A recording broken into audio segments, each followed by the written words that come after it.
Très rapidement, alors je remplace au pied levé le juriste de la mairie de Paris qui a eu un empêchement. Je ne vais pas faire la présentation qu'il aurait faite lui, parce que je ne suis pas moi-même la mairie de Paris. En revanche, ayant travaillé avec lui sur ce qui avait les réflexions juridiques de la mairie de Paris, je vais pouvoir les aborder. Et j'ai essayé d'étendre aussi à ce qui a été mis en place dans d'autres collectivités autour de l'ODBL aussi. Voilà. Sur les premiers aspects, j'avais des slides sur ce sujet, donc je les ai laissés et je me doutais que ça serait abordé, donc elles y sont, mais je ne vais pas en parler plus que ça.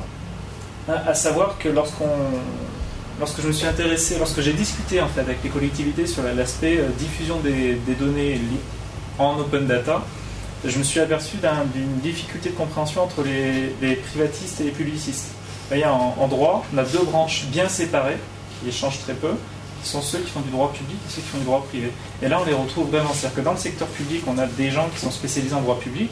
Moi, j'arrivais avec ma casquette plutôt droit privé. Je voyais plein de droits de propriété intellectuelle dans tout ce qu'ils voulaient, eux, diffuser. Je disais, attention, si vous voulez diffuser sans autoriser l'usage de ces droits-là, les gens ne vont rien pouvoir en faire. Mais eux étaient dans une visée droit public complètement différente. On a une obligation, la loi nous dit de le faire, voilà comment on fait, et puis on a des conditions générales, on a des conditions particulières, les gens les respectent. Donc je ne vais pas aller plus loin, mais la présentation que je fais, c'est vraiment issu de ce constat.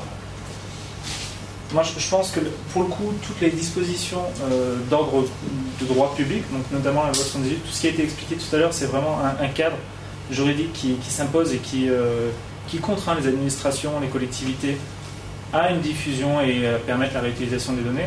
Après, l'aspect licence, exploitation des données, là, c'est quelque chose qui est beaucoup plus politique de valorisation. En tout cas, on rentre dans la sphère de l'immatériel et de la propriété intellectuelle. Hop. Tout à l'heure, on a eu une présentation de l'open source définition. Donc, je vais le faire très brièvement. Il y a une définition qui a été rédigée, alors là, il y a très peu de temps par l'Open Knowledge Foundation, qui définit ce que doit être du contenu libre. Je ne vais pas la présenter, vous pouvez la trouver sur Internet et sur les slides qui sont par ailleurs sous licence CC BY SA et licence art libre. Vous pouvez réutiliser, modifier. Pour peu que vous me citiez, vous conserviez la licence. On rentre dans l'aspect copyleft et j'y reviendrai. On trouve actuellement plusieurs... Ça a été présenté aussi, je donne juste moi les catégories que j'y retrouve. Plusieurs licences utilisées pour la diffusion de données, plutôt de bases de données. Des licences qui sont basées sur le droit d'auteur, donc c'est les Creative Commons essentiellement. C'est pour ça d'ailleurs qu'OpenStreetMap à l'origine était sous CC BY SA. En fait, il n'en existait pas beaucoup d'autres. Et entre licences adaptées au logiciel du type GNU-GPL et licences adaptées au contenu, aux créations de type Creative Commons, ils se sont dit que Creative Commons correspond à ce qu'on veut faire. En fait, ce n'était pas vraiment le cas. Alors, pour vous expliquer très brièvement pourquoi, les Creative Commons, les licences libres de manière générale, reposent sur l'existence d'un droit d'exclusivité, d'une exclusivité. Moi, auteur, sur ma création, j'ai une propriété, j'ai un droit de propriété intellectuelle. Parce que j'ai ce droit-là, je peux vous empêcher d'en faire quoi que ce soit, ou au contraire, je peux vous autoriser. Si je vous autorise, je peux conditionner l'usage. Et c'est le principe de la licence. Si j'ai pas de droit, je ne peux pas conditionner votre usage. C'est-à-dire que si vous en avez connaissance, vous en faites ce que vous voulez. Le problème d'OpenStreetMap, c'est qu'il se retrouve avec des données. Les données, on était dans l'exemple de 9 degrés, bon, d'accord. Si je vous dis qu'ici il fait, je sais pas combien il fait, 22 degrés ou 25 degrés, ça y est, j'ai donné mon information, vous l'avez, et vous pouvez vous-même la donner à d'autres, vous pouvez en faire ce que vous voulez. En revanche, la façon dont je viens de le faire, si pour peu que ça soit une création originale, je peux vous empêcher de reproduire exactement la même chose à l'extérieur, sauf si je conditionne par l'usage d'une licence. Donc voilà, OpenStreetMap était dans ce paradoxe, en tout cas dans cette situation où la licence reposait sur un droit d'auteur qu'ils n'avaient pas forcément. C'est-à-dire que le droit d'auteur, ils auraient pu l'avoir sur la base de données, si on estimait que la base de données était organisée d'une façon originale. Mais l'objectif d'OpenStreetMap, ce n'était pas d'avoir une base de données originale, mais d'avoir une base de données complète qui soit au contraire organisée d'une façon on ne peut plus pratique, pragmatique. Et en France, on avait le droit sui generis sur les bases de données. Ils se sont dit, il nous faut une licence qui intègre ce dispositif. L'Open Knowledge Foundation a travaillé avec eux pour la rédaction des licences que j'expliquerai, que je citerai après, donc notamment l'Open Database License. Voilà pour les Creative Commons. On a eu ensuite, là je me consacre uniquement à la France, on a eu deux licences, deux séries de licences qui étaient les licences APIE. Il y en a eu toute une série. Ça a évolué jusqu'à il y a peu, mais je ne sais pas si ce sera encore le cas. Et la licence IP qui avait été publiée par le ministère de la Justice. Voilà, c'était des licences qui, pour le coup, reprennent un peu ce que je disais tout à l'heure. C'était des licences rédigées par des personnes qui faisaient principalement du droit public. C'est-à-dire il n'y avait aucune clause relative, par exemple, à la cession des droits de propriété intellectuelle. Dans les premières licences, j'entends, parce qu'après ça a été revu dans les licences APIE. Parce que pour eux, la question ne se posait pas. C'est une administration qui diffuse ces données et qui vous dit ce que vous pouvez en faire. Savoir si l'administration doit vous autoriser, s'il y a une exclusivité sur ce que l'administration diffuse, vraiment ils ne se posaient pas la question parce que ce n'était pas dans leur façon de penser. Et du coup, on s'est retrouvé avec des licences qui n'étaient pas adaptées à l'objet qu'elles diffusaient. En tout cas, à la nouvelle fonction, à ce nouveau comportement des administrations, des collectivités, qui était de diffuser des biens immatériels, des objets éventuellement, des éventuels objets de droit de propriété intellectuelle. La difficulté, c'est qu'on peut raisonner à l'échelle de la région, à l'échelle d'une collectivité elle-même qui veut diffuser, mais là, quand on rentre dans une logique d'open data, en fait, c'est mondial, donc il y a d'autres collectivités dans d'autres pays, dans tout lieu. C'est aussi des communautés, c'est les individus qui vont réutiliser les données.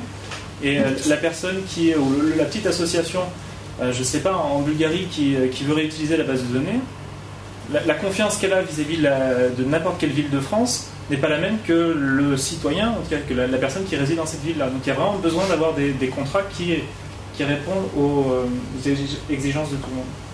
Donc voilà, on a eu ensuite les licences qui appréhendaient la propriété intellectuelle d'une manière large, droits d'auteur et droits sui generis des bases de données, avec un volet contractuel aussi.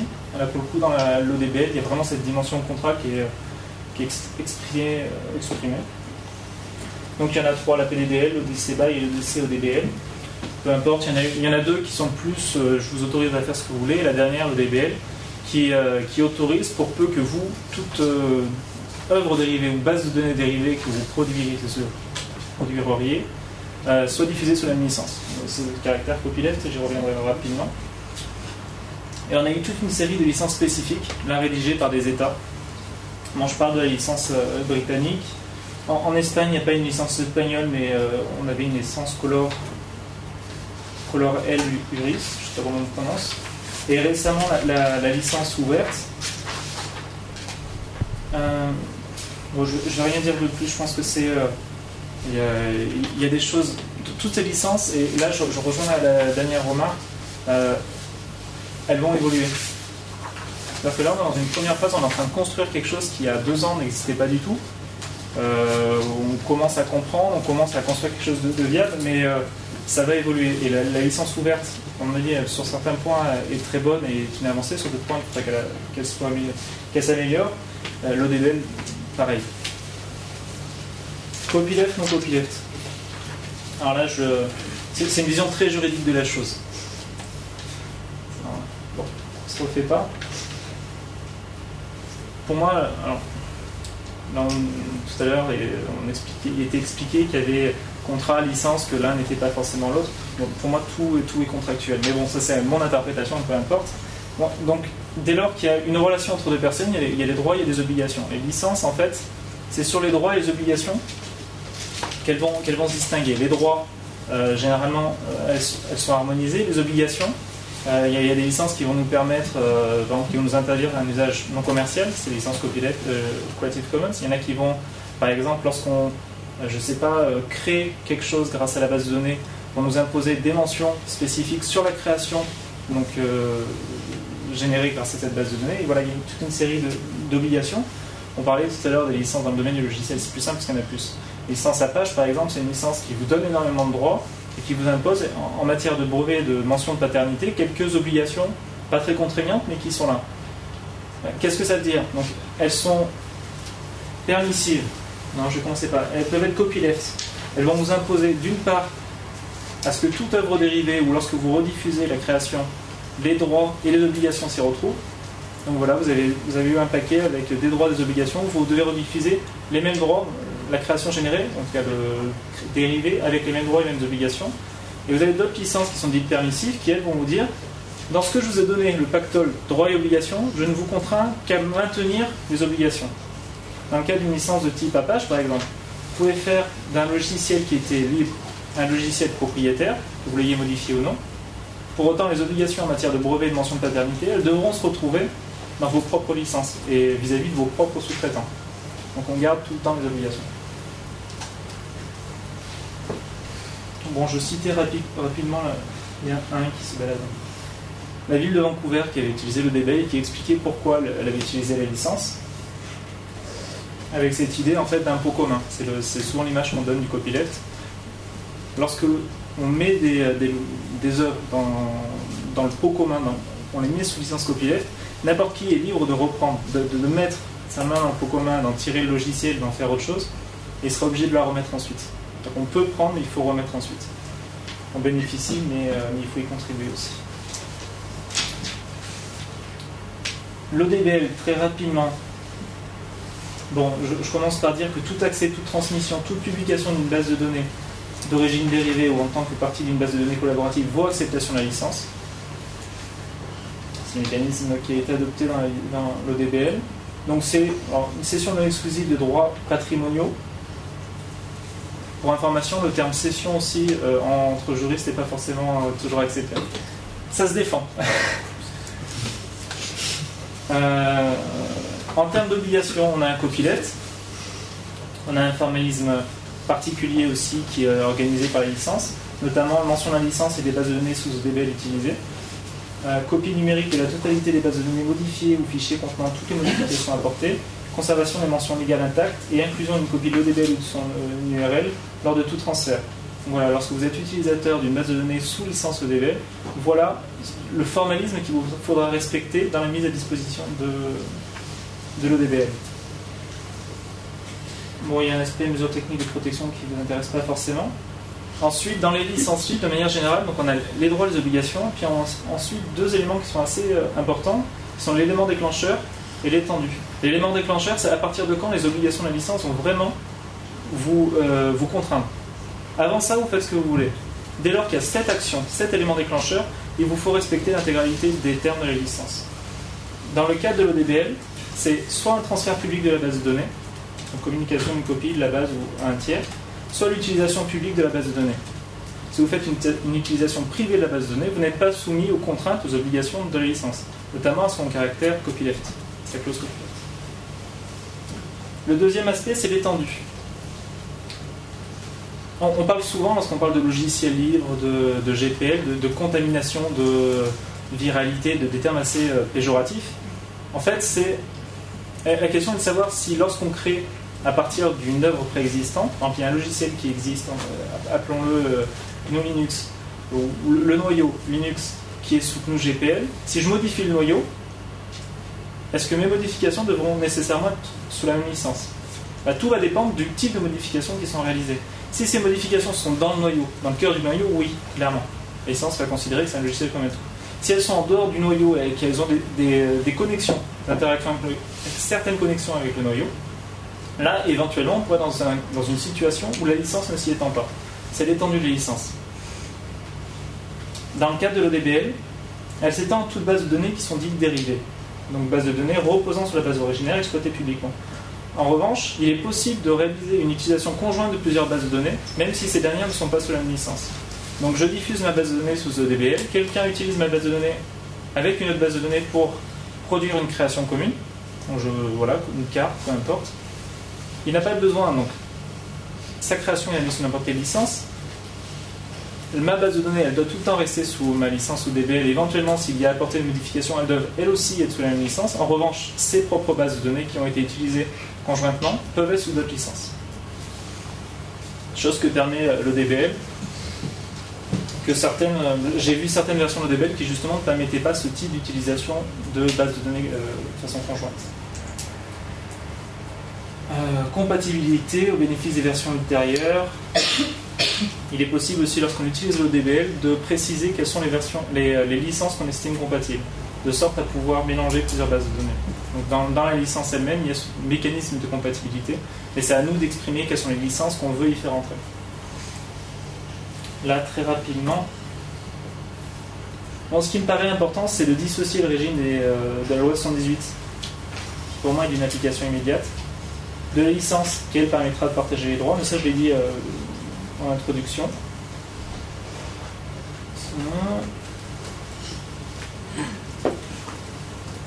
Bon, il faut pas... Là on regarde par une petite lorgnette en fait tout l'impact d'une diffusion de données sous licence ouverte. Je précise, juste pour information, 1382, mais de manière générale, il y a plein d'autres dispositions qui vont s'appliquer si jamais quelqu'un fait un usage des données qui peut vous porter préjudice.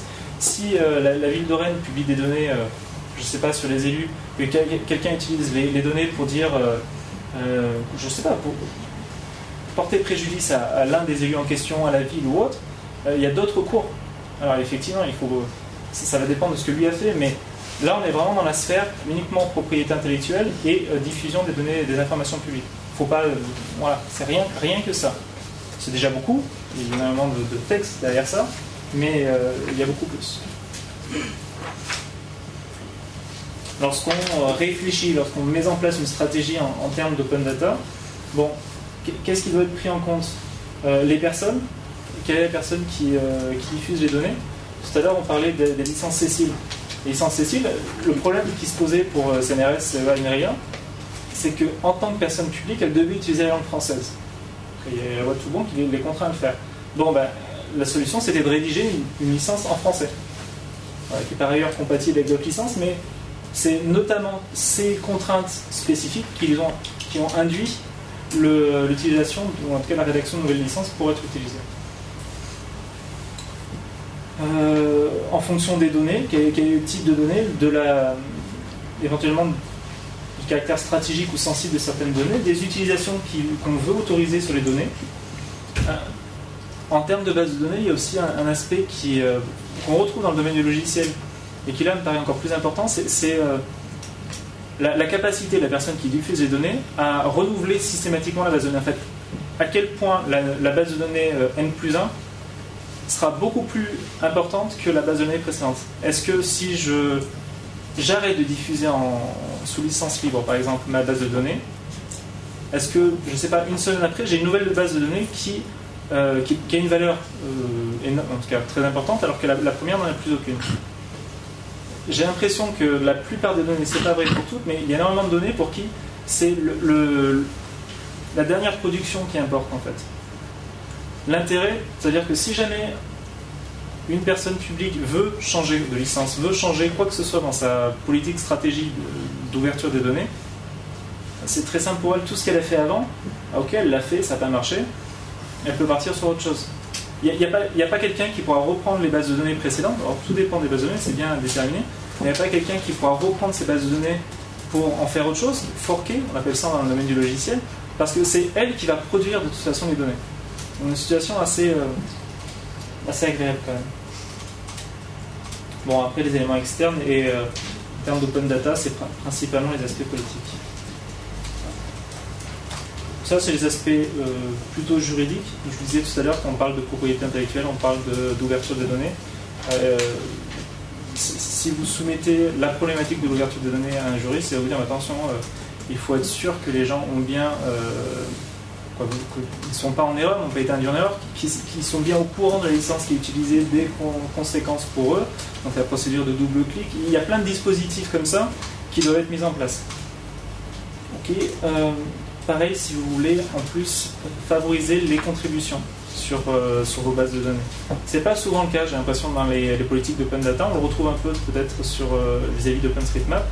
Et si vous voulez faciliter des contributions sur vos propres bases de données, par exemple pour corriger des données qui pourraient être fausses, ça arrive, il faut dès le début mettre en place une politique, mais un dispositif qui permette aux contributeurs de savoir dans quelles conditions le faire, sous quels termes le faire, de quelle manière ils seront impliqués dans la base de données ultérieure. Le choix de la mairie de Paris, j'y viens, mais donc a été fait par d'autres collectivités, a été de prendre l'ODBL utilisé par OpenStreetMap, de la traduire. Donc, j'y reviendrai, mais effectivement, dès lors qu'on traduit une licence, c'est une autre licence. Pour autant, c'est quand même une licence, mais effectivement, c'est une autre licence. Et par ailleurs, la mairie de Paris a décidé de contextualiser la licence à sa propre diffusion des données. C'est-à-dire que, je me rappelle des échanges qu'on a eu sur ce sujet-là, par exemple, il n'aurait été pas possible de résilier automatiquement la licence en cas de non-respect de la licence. Il y a une procédure de lettres à accusé de réception. Quelqu'un qui ne respecterait pas la licence, avant qu'il n'ait plus les droits associés à la licence, il faut qu'il soit prévenu. Voilà. Et ça, c'est parce que, en tant que collectivité, il ne pouvait pas le faire. Et il tenait à ce que la licence affichée sur le site soit exactement, qu'elle correspond au contexte de la diffusion par la mairie de Paris. Donc c'est des aménagements qui ont été réalisés en plus sur le DBL, qui n'ont pas été repris par Nantes et par Toulouse, par exemple. Quelques arguments supplémentaires, donc licence libre. Seule licence libre copyleft adaptée aux bases de données. L'ODBL est effectivement une licence libre, donc ça répondait aux obligations de la mairie de Paris et de la société actuelle, pour faire très simple. Qui soit copyleft, de toutes les licences qu'on a présentées jusqu'à maintenant, c'est la seule licence copyleft. Je ne dis pas qu'elle est... là, je rejoins tout à fait, cette licence elle est perfectible. On ne peut pas dire qu'elle est idéale. Néanmoins, c'est pour l'instant la seule sur laquelle se baser pour utiliser ou mettre en place une politique copyleft, une politique de valorisation sous forme de licence copyleft de ces données. Adaptée aux bases de données. À savoir par exemple que l'ODBL se base sur la transposition de la directive et non pas sur la directive elle-même. Donc on se trouve avec un texte qui nous parle, c'est bien la directive européenne relative aux bases de données, mais qui est la version anglaise, qui est très similaire forcément à la version de la Commission, mais qui n'est pas la nôtre. Parce que plus à chaque transposition à l'échelle du pays, ensuite diffère un petit peu. Là c'est la licence transposition anglaise. C'est des petites choses comme ça qui sont tout à fait perfectibles. Il faudrait conclure. C'est sur la fin.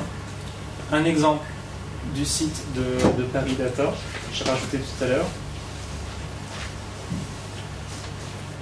Ça je passerai, mais c'était expliquer en fait que lorsqu'on utilise une licence, alors effectivement il n'y a pas de négociation dans la licence, c'est-à-dire qu'on choisit une licence et les licenciés, donc les personnes qui vont vouloir réutiliser notre création, notre base de données web, doivent se conformer aux conditions qui sont dans cette licence. En revanche, la personne qui choisit la licence peut très bien décider de se baser sur une licence existante et de moduler quelques-uns de ces aspects, des obligations, de l'élément déclencheur, quoi que ce soit. Le risque, lorsqu'on fait ça, c'est qu'on crée une nouvelle licence, donc il faut en être conscient, il faut savoir si c'est pertinent de le faire, il y a toute une série de questions à se poser. Pour autant, c'est réalisable, parfois c'est pas au détriment de la diffusion, justement. En fait, on joue avec ce curseur qui a été donné tout à l'heure, c'est-à-dire qu'au plus on diffuse, au plus la licence devient permissible, au plus on va diffuser facilement la base, et au plus on essaye de contrôler, en tout cas de limiter le type d'exploitation, au moins quand on risque de moins diffuser la base de données. Donc il faut jouer un peu avec ça. Jouer, c'est un grand terme. Voilà. J'ai rajouté aussi rapidement un livre qui va sortir ce mois-ci, dans quelques jours, sur les licences, de manière générale, les différents mouvements et leur traduction dans le cadre de licences libres. Voilà, merci.